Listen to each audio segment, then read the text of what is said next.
Shalom Bapak Ibu Saudara dan juga jemaat yang dikasihi di dalam Tuhan Yesus Kristus.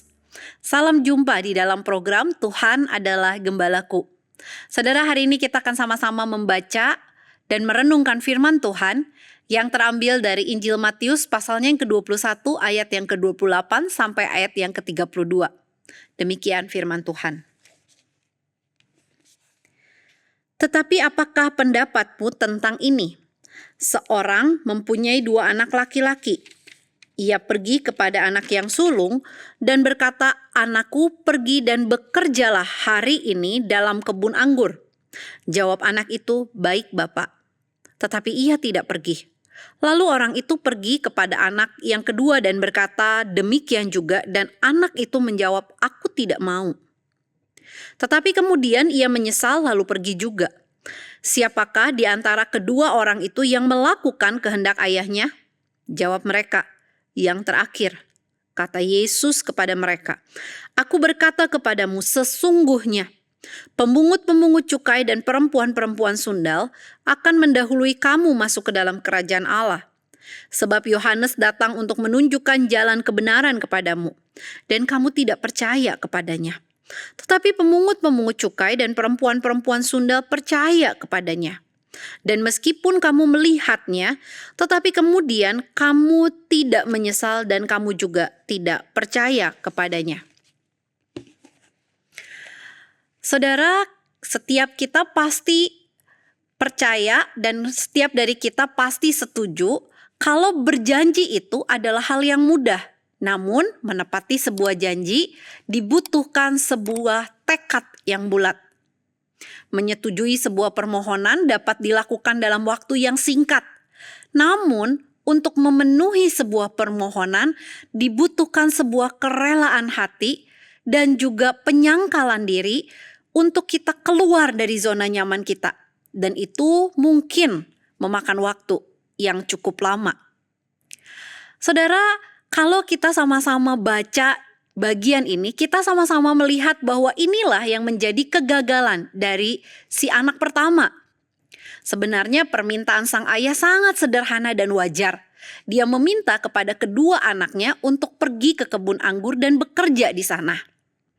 Saudara, ini adalah sesuatu yang wajar karena kebun anggur adalah sumber keuangan atau sumber mata pencaharian bagi keluarga tersebut dan dikerjakannya secara bersama-sama. Oleh karena itu, si anak pertama dengan segera langsung berkata, "Baik." Namun seperti yang kita sama-sama tahu bahwa anak ini sama sekali tidak pergi.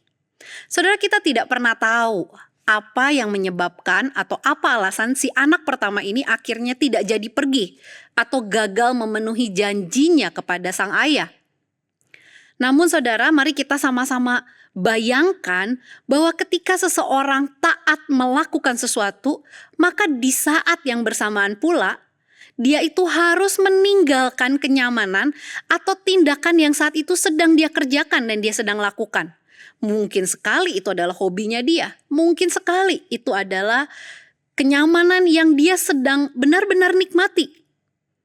Namun saudara, inilah yang menjadi kegagalan dari anak pertama. Contohnya saudara, bayangkan ketika kita meminta anggota keluarga kita untuk membantu kita membersihkan rumah. Maka anggota keluarga kita yang akan membantu kita itu bukankah dia harus meninggalkan kenyamanan dia? Bukankah dia harus menghentikan apa yang saat itu sedang dia kerjakan? Mungkin saja saat itu dia sedang bermain game. Mungkin saja dia sedang bermain media sosial. Mungkin saja dia sedang nonton Netflix atau nonton YouTube. Atau mungkin sekedar dari bangun saat dia menikmati posisi rebahan yang dia kerjakan saat itu. Apapun alasannya, ketika dia akan membantu kita, taat membantu kita, menolong kita, maka dia harus meninggalkan kenyamanannya tersebut. Dan ini yang menjadi kegagalan anak pertama. Berbeda sekali dengan anak nomor 2, saudara. Ketika dia dimintai tolong, dia langsung berkata tidak. Dan penolakan dia tidak pernah bisa dibenarkan baik di zaman dahulu maupun di zaman sekarang. Penolakannya itu berbicara tentang sikap dia yang tidak mau mengakui otoritas sang ayah. Sikap penolakannya ini sebenarnya berbicara bahwa dia tidak menghormati pribadi ayahnya tersebut. Namun berjalan dengan waktu, si anak kedua ini kemudian menyesal dan melakukan kehendak ayahnya. Saudara, menarik sekali Tuhan Yesus menutup perumpamaan ini dengan berkata, sesungguhnya para pemungut cukai dan perempuan-perempuan sundal akan mendahului kamu masuk ke dalam kerajaan Allah. Saudara, apa artinya?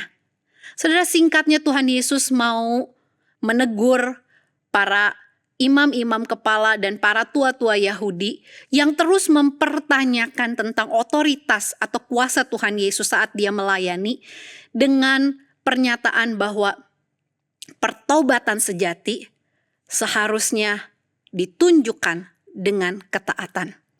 Pertobatan sejati ditunjukkan dengan pengakuan akan adanya yang salah dalam diri dia, kemudian melakukan kebenaran tersebut.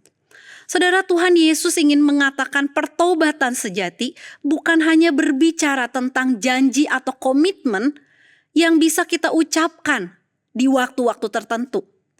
Pertobatan sejati bukan berbicara seperti imam-imam kepala dan tua-tua Yahudi yang terus membicarakan kebenaran tanpa melakukan kebenaran tersebut. Terus-menerus membicarakan hal-hal rohani tanpa mau melakukan kebenaran yang mereka sedang obrolkan atau diskusikan. Pertobatan sejati berbicara tentang kerelaan hati untuk meninggalkan segala dosa, untuk meninggalkan segala sesuatu yang kita sedang nyaman, kita nikmati, bahkan kita genggam mungkin selama ini. Oleh karena itu, saudara, mari kita menjadi pribadi yang taat. T. Terus mempelajari kebenaran firman Tuhan. A. Akui kebenaran firman Tuhan. A. Akui kesalahan kita di hadapan Allah. T. Yang terakhir, terus terapkan kebenaran firman Tuhan dalam hidup kita. Tuhan Yesus memberkati kita semua. Saudara, mari kita sama-sama berdoa. Tuhan, kami bersyukur karena kami kembali lagi diingatkan oleh Tuhan untuk taat. Tolong kami supaya kami menjadi pribadi yang menyenangkan hati-Mu dengan terus menyelaraskan hati dan pikiran kami dengan kebenaran firman Tuhan. Ampuni kami yang mungkin selama ini terus-menerus menikmati dosa sembari kami mengaku anak-anak Tuhan. Ampuni kami ya Tuhan, jika kami selama ini terus berjanji, berkomitmen di hadapan Tuhan, namun kami gagal dan kami menganggap enteng kegagalan kami. Tuhan, tolong kami menjadi pribadi yang taat akan kehendak Tuhan. Di dalam satu nama Tuhan kami Yesus Kristus, kami bersyukur dan kami berdoa. Amin.